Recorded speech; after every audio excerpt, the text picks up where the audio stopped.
and I'd like to welcome you, David. Welcome, welcome. Thank you, thank you.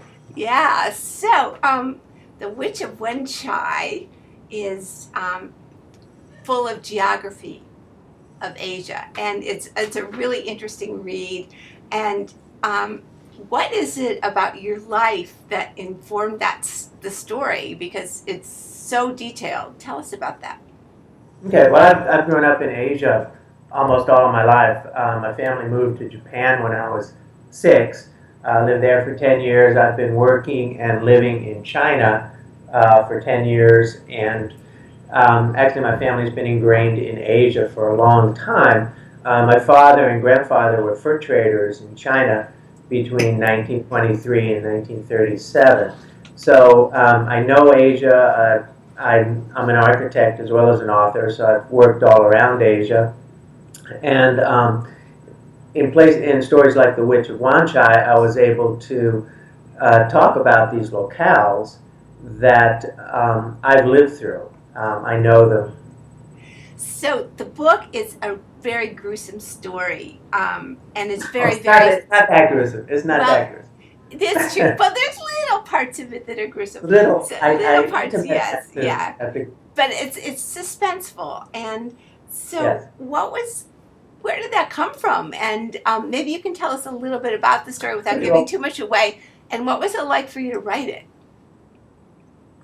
I think the key question is how do I write? And I'm sure there are authors that actually know where they're going with a story. They will probably have an outline, I imagine, and the whole story is plotted out, it's in their mind. But I get a thread, and then really when I start a chapter, I don't really know where it's going, which keeps it interesting for me. When I wake up in the morning, I go, oh, what's Ian, what's Sarah, what's Tika, what are they going to do today? What's going to happen to them?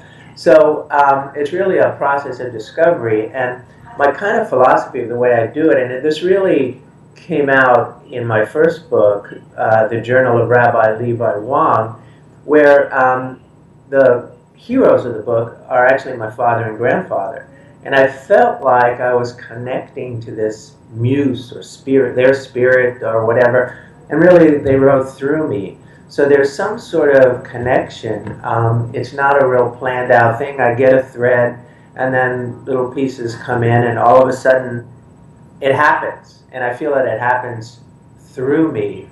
So when I was writing, for instance, The Witch of Wanchai, it was just really, writing for me is a process of discovery, and I'm as amazed as the readers are about what happens to my characters. Well, I think there's an expression that if you're not surprised, the reader is not going to be Oh, surprised, you know.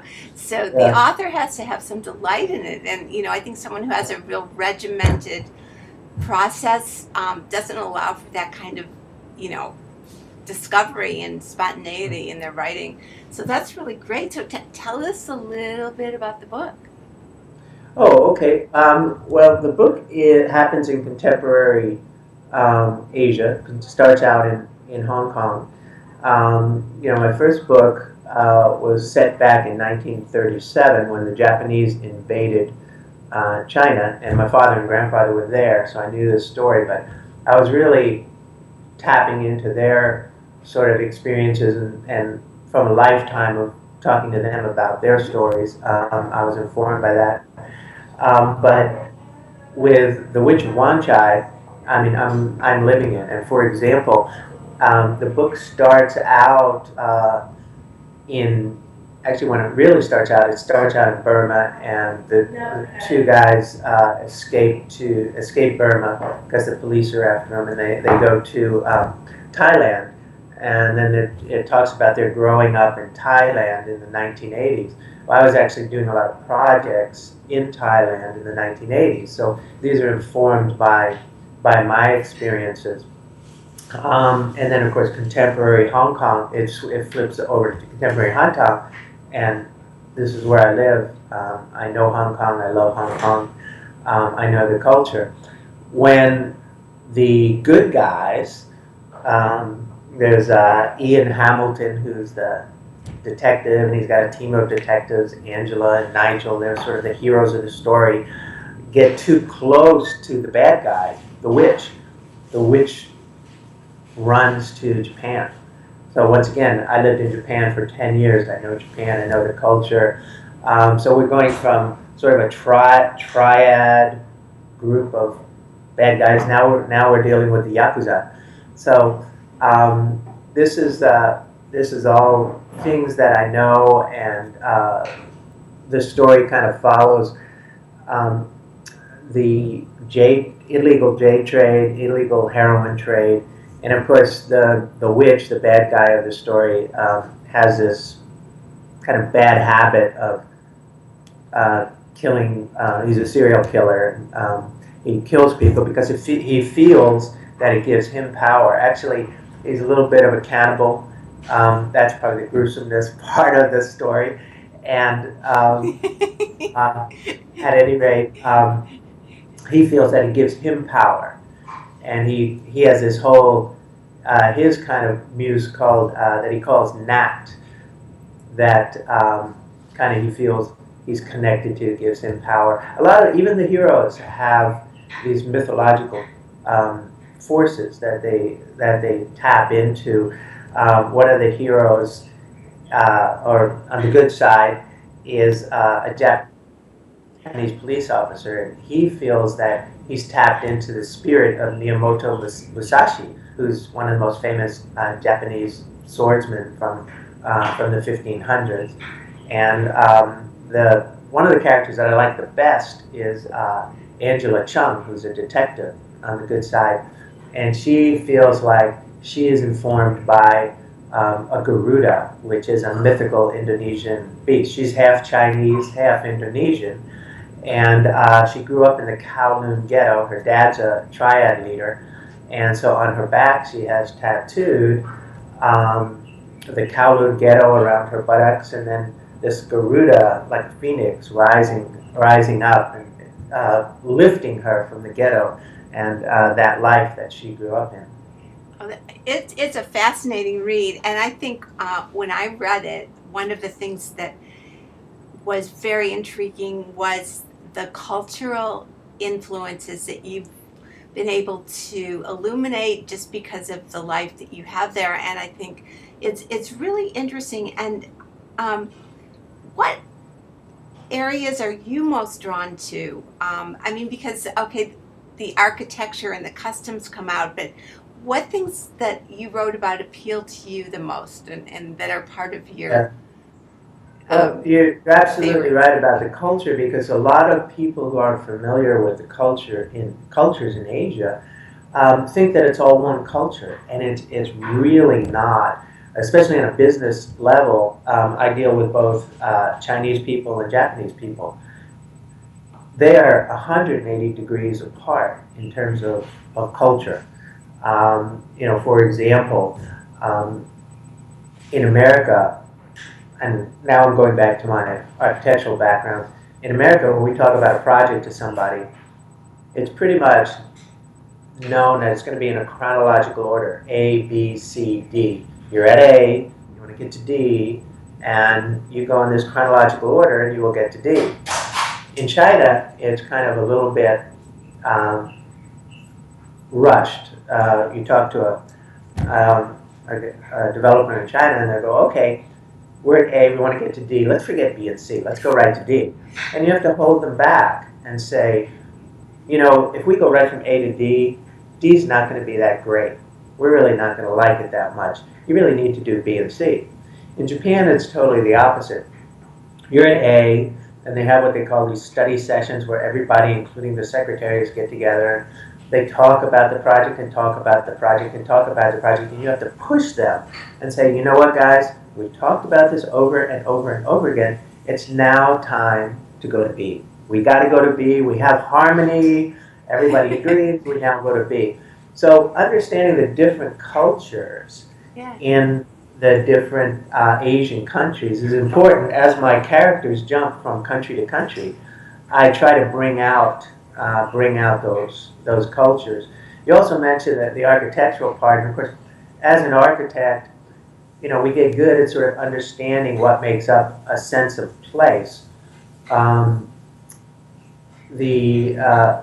as we go into a space, we can tell, why is this a delightful space, or why doesn't this space work?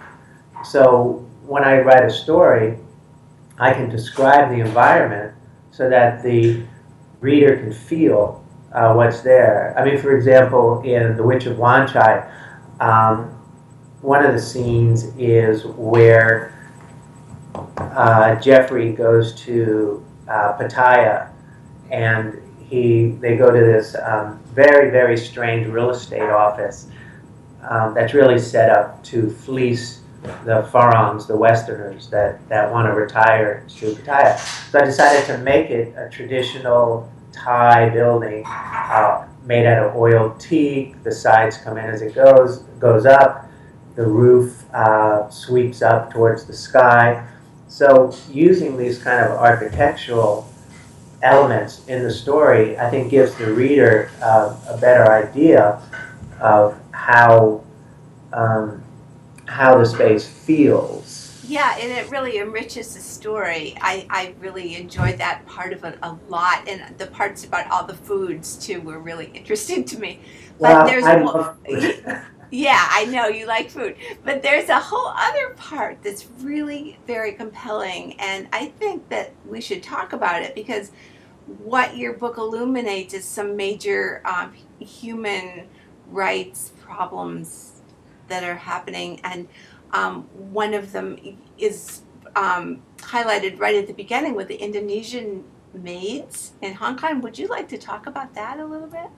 Yeah, that's very true, and economically in Hong Kong, and not just Hong Kong, and if you went to Singapore, the Mideast, whatever, the environment is flooded with domestic helpers. Everybody has a domestic helper, and economically they leave their country and they do, or they can earn more. There's just no way for them to kind of earn in their home countries, and it is a phenomenon. There's thousands and thousands and thousands of domestic helpers in Hong Kong, primarily from Indonesia and the Philippines, and they are not treated well in a lot of instances. They're treated in a sense as a lot of times as second-class citizens. Their employers keep their passports. There's been a lot of stuff in the news lately about the abuse. And so I kind of follow this. And one of the things about The Witch of Wanchai is these women are targeted by the bad guy as victims because no one really cares that much about them. Or not no one, but they're sort of marginalized in the society, and as I said, looked at as second-class citizens. And it's really, really obvious on a Sunday, because when you go into Central, thousands and thousands of them, go there. It's their one day off. They get these poor women work like from 6 a.m. to midnight every day, Wow. 6 days a week, no time off for a holiday. And so their one day is Sunday. And so Central for the Filipinos and Causeway Bay for the Indonesians is absolutely flooded with domestic helpers, with maids. They set up on the sidewalk, they put down their cardboard, they gossip, they say, so you can really just see how many of these ladies are under this. For instance, in The Witch of Wanchai, I kind of follow the story of one gal coming from Indonesia. She is put into sort of a school in Indonesia where she learns the 3 C's, cooking, Cantonese, and cleaning. And as soon as she's good enough in Cantonese, they ship her off to Hong Kong, and she meets her agent, and she's put in this boarding house. Well, just in the news about 2 or 3 weeks ago, exactly that happened.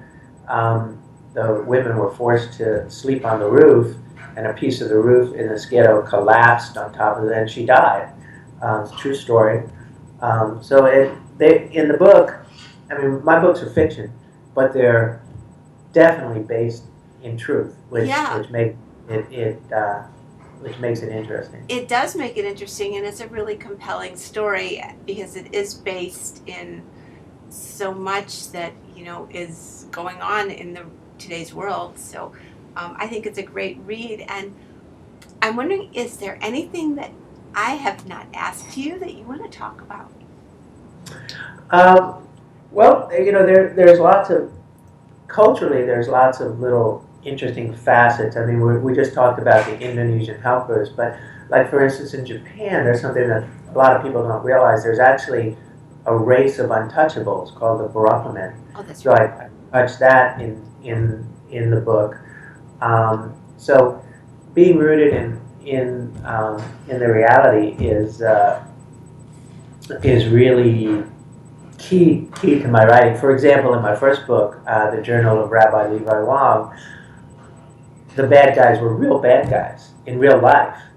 I have them doing fictional things, but they really were real bad guys, like General Shiro Ishii in Unit 731. That really was true, unfortunately. Yeah, real bad guys like Nazis. So. Yeah, real characters.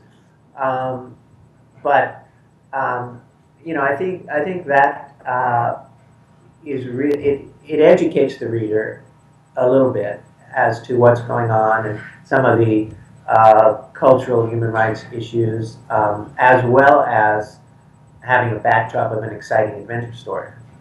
Well, these are both really great, fun reads, and I'm sure that people in this country are going to want to, learn more about what's going on in Asia and they're so readable. So it's great, and people can find your books. I know very soon on the first one is on Amazon now. The second one will be on Amazon soon. And people should go to your website, which is, do you want to say it? It's www.davidharrislang-books.com. Yeah, that's a mouthful, I know. And so I've got, I've got it on I always use my middle name, David Harris Lang, because there's a lot of David Langs out there. So when I write, I always use my middle name, David Harris Lang.